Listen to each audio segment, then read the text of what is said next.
Part 6, Chapter 8 of Crime and Punishment by Fyodor Dostoevsky. When he went into Sonia's room, it was already getting dark. All day Sonia had been waiting for him in terrible anxiety. Dounia had been waiting with her.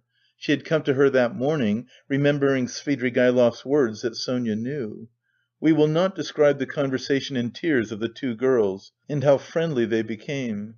Dounia gained one comfort at least from that interview, that her brother would not be alone. He had gone to her, Sonia, first with his confession. He had gone to her for human fellowship when he needed it. She would go with him wherever fate might send him.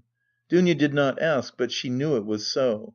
She looked at Sonia almost with reverence, and at first almost embarrassed her by it. Sonia was almost on the point of tears. She felt herself, on the contrary, hardly worthy to look at Dounia. Dounia's gracious image, when she had bowed to her so attentively and respectfully at their first meeting in Raskolnikov's room, had remained in her mind as one of the fairest visions of her life. Dounia at last became impatient, and leaving Sonia, went to her brother's room to await him there. She kept thinking that he would come there first. When she had gone, Sonia began to be tortured by the dread of his committing suicide. And Dounia too feared it. But they had spent the day trying to persuade each other that that could not be, and both were less anxious while they were together. As soon as they parted, each thought of nothing else. Sonia remembered how Svidrigaïlov had said to her the day before that Raskolnikov had two alternatives, Siberia or... Besides, she knew his vanity, his pride and his lack of faith. "Is it possible that he has nothing but cowardice and fear of death to make him live?" she thought at last in despair. Meanwhile the sun was setting. Sonia was standing in dejection, looking intently out of the window, but from it she could see nothing but the unwhitewashed blank wall of the next house. At last, when she began to feel sure of his death, he walked into the room. She gave a cry of joy, but looking carefully into his face, she turned pale. "Yes," said Raskolnikov, smiling. "I have come for your cross, Sonia. It was you told me to go to the cross-roads. Why is it you are frightened, now it's come to that?" Sonia gazed at him astonished. His tone seemed strange to her. A cold shiver ran over her, but in a moment she guessed that the tone and the words were a mask.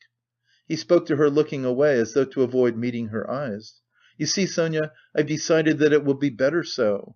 There is one fact... But it's a long story and there's no need to discuss it, but do you know what angers me? It annoys me that all those stupid, brutish faces will be gaping at me directly, pestering me with their stupid questions, which I shall have to answer. They'll point their fingers at me. Foo! You know I'm not going to Porfiry, I am sick of him. I'd rather go to my friend, the explosive lieutenant. How I shall surprise him, what a sensation I shall make! But I must be cooler, I've become too irritable of late. You know, I was nearly shaking my fist at my sister just now, because she turned to take a last look at me. It's a brutal state to be in. Ah, what am I coming to? Well, where are the crosses?" He seemed hardly to know what he was doing. He could not stay still or concentrate his attention on anything. His ideas seemed to gallop after one another, he talked incoherently, his hands trembled slightly. Without a word, Sonia took out of the drawer two crosses, one of cypress wood and one of copper. She made the sign of the cross over herself and over him, and put the wooden cross on his neck. "It's the symbol of my taking up the cross," he laughed, as though I had not suffered much till now. "The wooden cross, that is the peasant one, the copper one, that is Lizaveta's. You will wear yourself. Show me. So she had it on, at that moment? I remembered two things, like these two, a silver one and a little ikon. I threw them back on the old woman's neck. Those would be appropriate now, really, those are what I ought to put on now. But I am talking nonsense and forgetting what matters. I'm somehow forgetful. You see, I have come to warn you, Sonia, so that you may know, that's all I came for. But I thought I had more to say. You wanted me to go yourself. Well, now I am going to prison and you'll have your wish. Well, what are you crying for? You too? Don't! Leave off! Oh, how I hate it all!" But his feeling was stirred, his heart ached as he looked at her. "Why is she grieving too?" he thought to himself.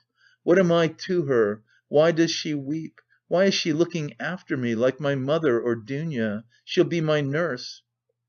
"Cross yourself. Say at least one prayer," Sonia begged in a timid, broken voice. "Oh, certainly, as much as you like. And sincerely, Sonia, sincerely." But he wanted to say something quite different. He crossed himself several times. Sonia took up her shawl and put it over her head. It was the green drap de dames shawl of which Marmeladov had spoken, the family shawl. Raskolnikov thought of that looking at it, but he did not ask. He began to feel himself that he was certainly forgetting things and was disgustingly agitated. He was frightened at this. He was suddenly struck, too, by the thought that Sonia meant to go with him. "What are you doing? Where are you going? Stay here, stay! I'll go alone," he cried in cowardly vexation, and almost resentful, he moved towards the door. "What's the use of going in procession?" he muttered, going out. Sonia remained standing in the middle of the room.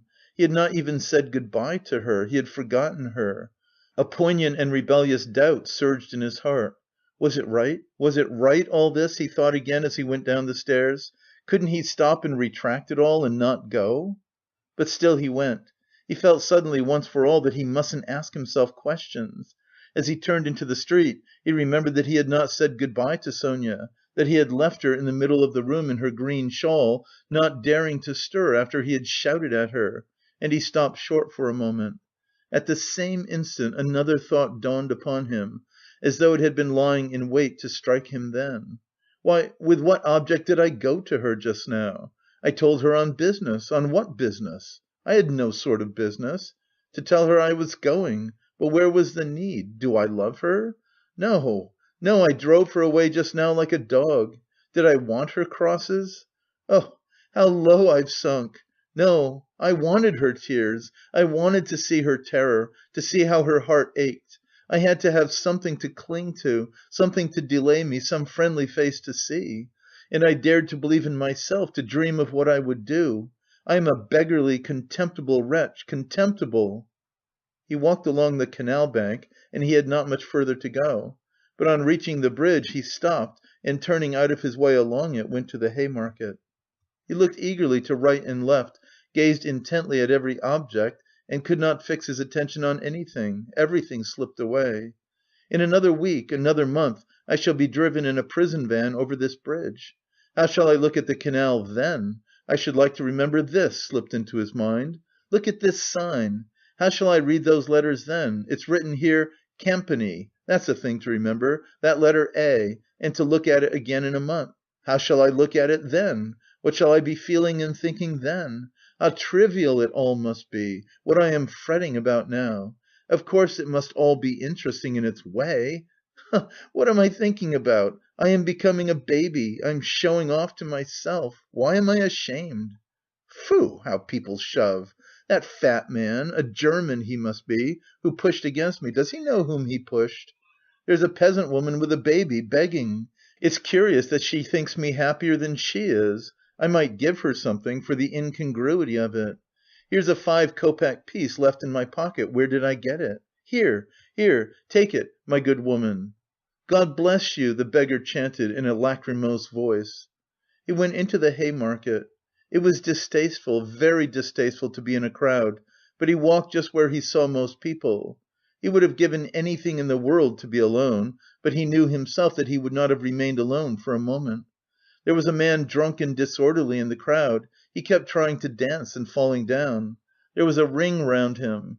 Raskolnikov squeezed his way through the crowd, stared for some minutes at the drunken man and suddenly gave a short jerky laugh. A minute later he had forgotten him and did not see him, though he still stared. He moved away at last, not remembering where he was, but when he got into the middle of the square, an emotion suddenly came over him, overwhelming him body and mind. He suddenly recalled Sonia's words: "Go to the cross‐roads, bow down to the people, kiss the earth, for you have sinned against it too, and say aloud to the whole world, 'I am a murderer.'"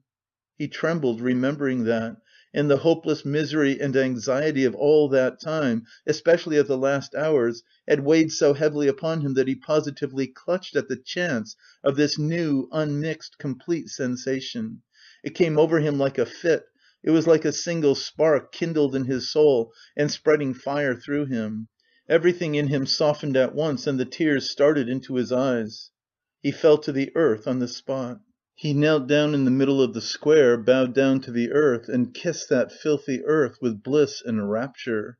He got up and bowed down a second time. "He's boozed," a youth near him observed. There was a roar of laughter. "He's going to Jerusalem, brothers, and saying good-bye to his children and his country. He's bowing down to all the world and kissing the great city of St. Petersburg and its pavement," added a workman who was a little drunk. "Quite a young man, too," observed a third.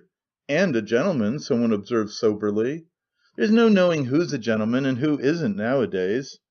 These exclamations and remarks checked Raskolnikov, and the words "I am a murderer," which were perhaps on the point of dropping from his lips, died away. He bore these remarks quietly, however, and without looking round he turned down a street leading to the police office. He had a glimpse of something on the way which did not surprise him. He had felt that it must be so. The second time he bowed down in the Haymarket, he saw standing 50 paces from him on the left, Sonia. She was hiding from him behind one of the wooden shanties in the market-place. She had followed him, then, on his painful way. Raskolnikov at that moment felt and knew once for all that Sonia was with him forever and would follow him to the ends of the earth, wherever fate might take him. It wrung his heart, but he was just reaching the fatal place. He went into the yard fairly resolutely. He had to mount to the 3rd storey. "I shall be some time going up," he thought. He felt as though the fateful moment was still far off, as though he had plenty of time left for consideration. Again the same rubbish, the same eggshells lying about on the spiral stairs, again the open doors of the flats, again the same kitchens and the same fumes and stench coming from them. Raskolnikov had not been there since that day. His legs were numb and gave way under him, but still they moved forward.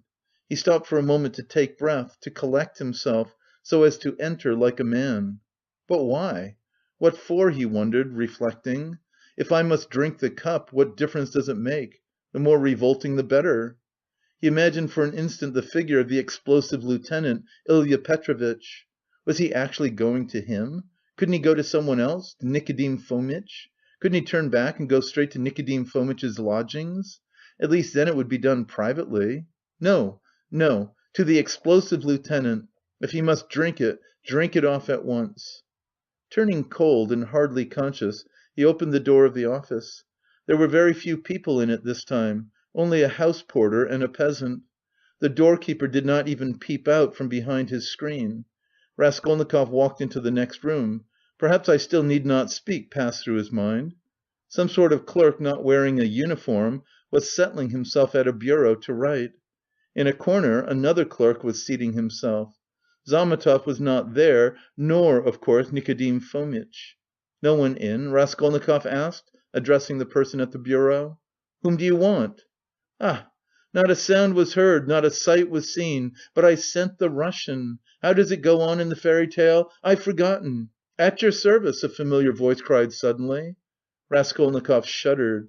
The explosive lieutenant stood before him. He had just come in from the 3rd room. "It is the hand of fate," thought Raskolnikov. "Why is he here?"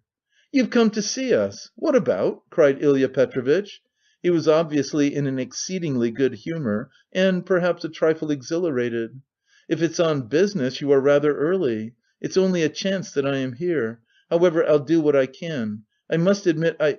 What is it? What is it? Excuse me." Footnote: Dostoevsky appears to have forgotten that it is after sunset, and that the last time Raskolnikov visited the police office at 2 in the afternoon he was reproached for coming too late. Translator. End footnote. "Raskolnikov! Of course, Raskolnikov! You didn't imagine I'd forgotten? Don't think I am like that. Rodionovitch, that's it, isn't it?"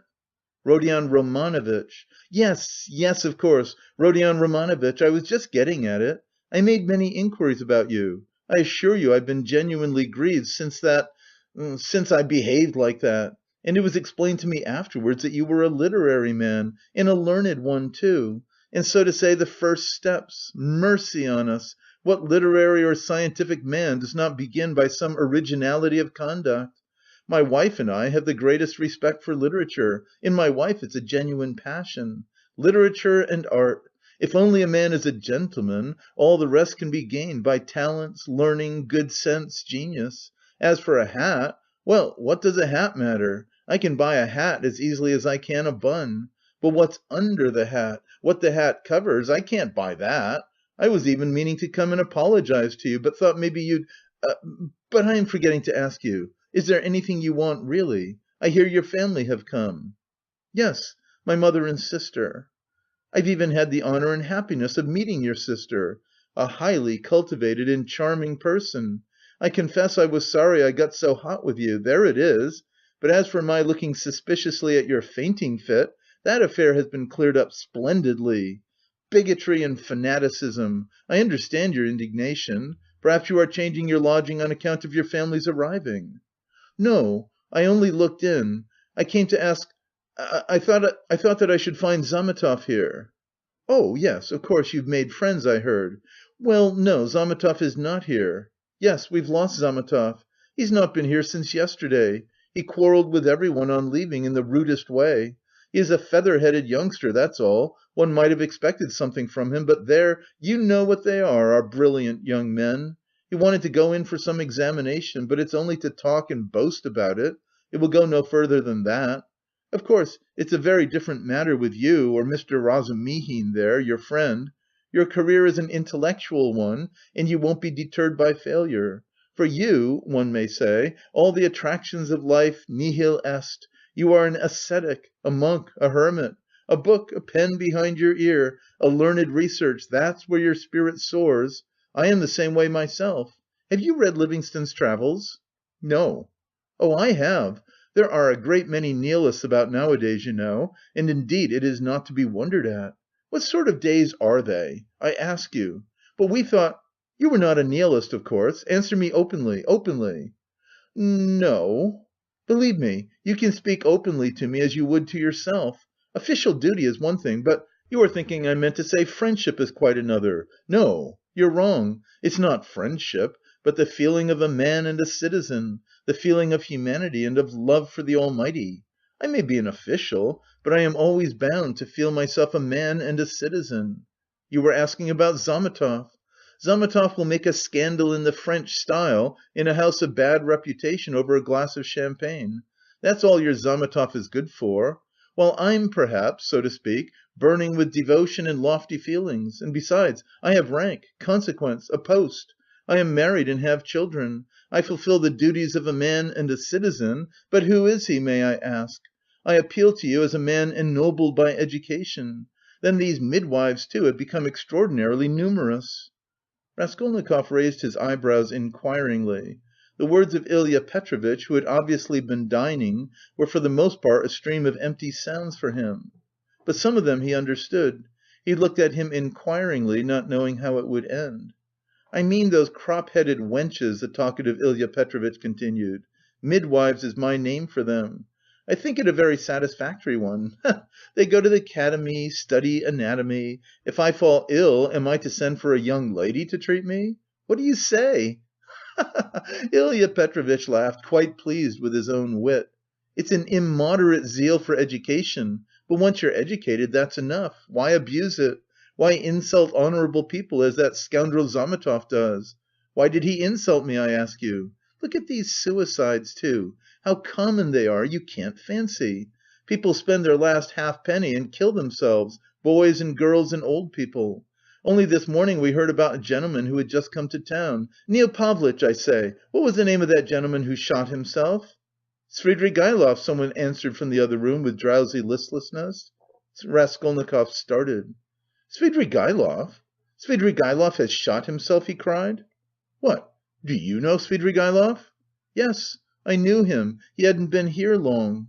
Yes, that's so. He had lost his wife, was a man of reckless habits, and all of a sudden shot himself, and in such a shocking way. He left in his notebook a few words, that he dies in full possession of his faculties and that no one is to blame for his death. He had money, they say. How did you come to know him? I was acquainted. My sister was governess in his family. Bah, then no doubt you can tell us something about him. You had no suspicion? I saw him yesterday. He was drinking wine. I knew nothing. Raskolnikov felt as though something had fallen on him and was stifling him. "You've turned pale again, it's so stuffy here." "Yes, I must go," muttered Raskolnikov. "Excuse my troubling you." "Oh, not at all, as often as you like. It's a pleasure to see you, and I am glad to say so." Ilya Petrovitch held out his hand. "I only wanted... I came to see Zametov." I understand, and it's a pleasure to see you." "I... am very glad... Good bye," Raskolnikov smiled. He went out. He reeled, he was overtaken with giddiness and did not know what he was doing. He began going down the stairs, supporting himself with his right hand against the wall.